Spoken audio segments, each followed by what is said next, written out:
Bon l'équipe, petite nouvelle vidéo, présentation de ma nouvelle moto.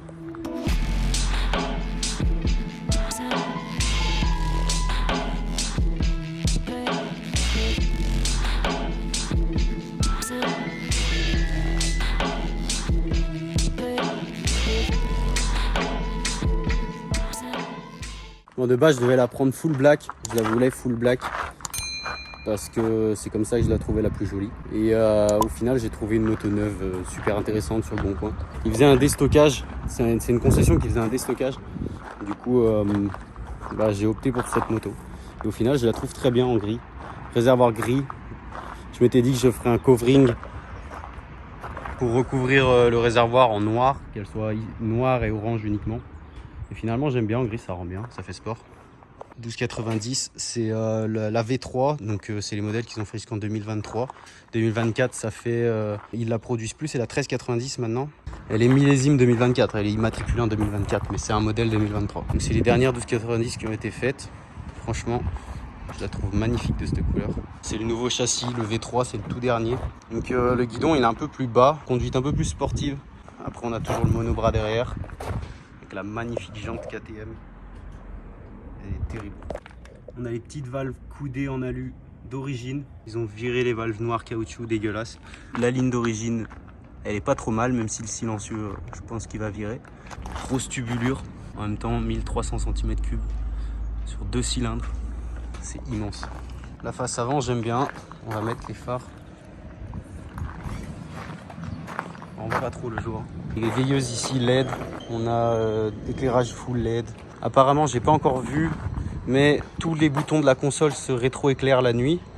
Ça, c'est un réglage qu'on peut mettre en place, le rétroéclairage des boutons.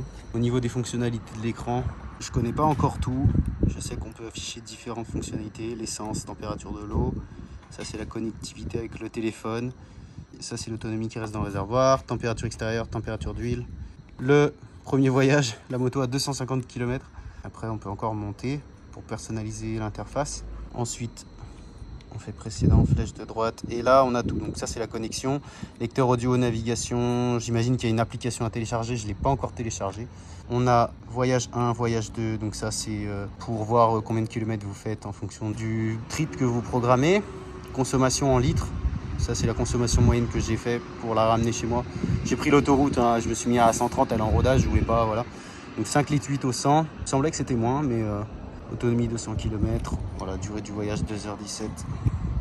On a les informations générales, la date, les kilométrages, la température d'huile, tout ça, la pression des pneus. Je pense pas que ça... Non, ça c'est quand elle est démarrée.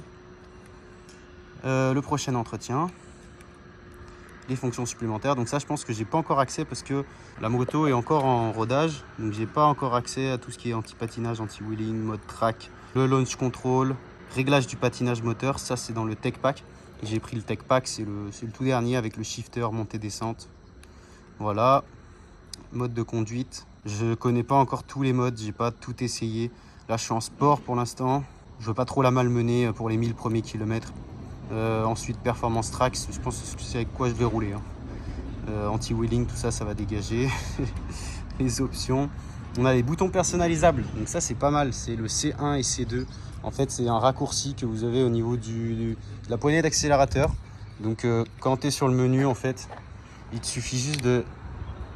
Tu pousses là et tu as un raccourci. Moi j'ai mis raccourci sur le lecteur audio et la navigation. Et en C2, tu as raccourci sur l'anti-wheeling, anti-patinage, tout ça. Donc anti-patinage et MSR, je sais pas encore ce que c'est. Bref, j'ai mis contrôle là-dessus. Après c'est modifiable, on peut mettre ce qu'on veut. C'est une moto qui fonctionne sans clé. La clé, elle est dans la poche. Il y a juste la clé pour ouvrir la selle. Et ça se contrôle à partir d'ici.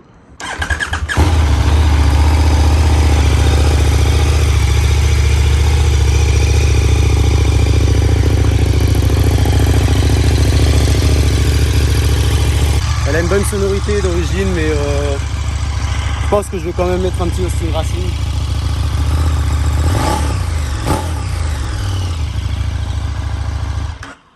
Bref, je vais pas la tuer, elle est froide.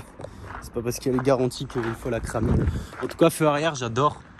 Petite bande comme ça. La vitre, elle est pré-teintée. On voit pas trop à la caméra, mais la vitre est teintée, j'aime pas mal. La barre de traction là, on va la virer, c'est dégueulasse. Je pense que je vais mettre un petit support plaque court avec... ça me fait chier de changer le feu arrière parce qu'il est vraiment beau. Peut-être mettre un feu avec les clignotants intégrés, je sais pas, je vais essayer de trouver un truc propre. Mais ça c'est red flag, ça dégage. L'énorme monobras KTM.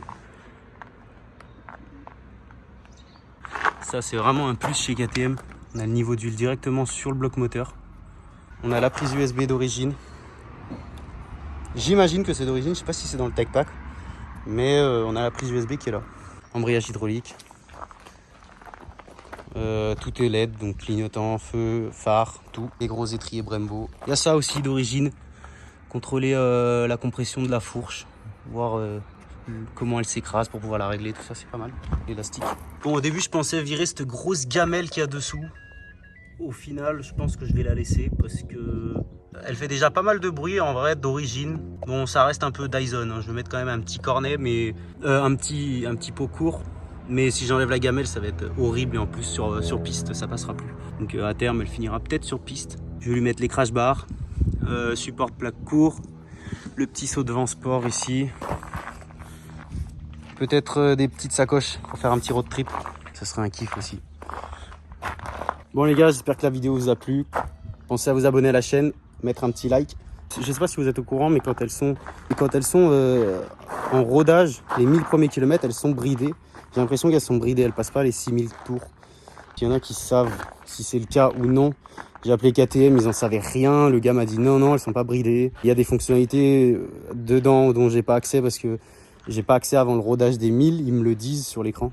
Si vous avez des infos là-dessus, ce serait cool. Mettez-moi un petit commentaire. Et je vous dis à plus.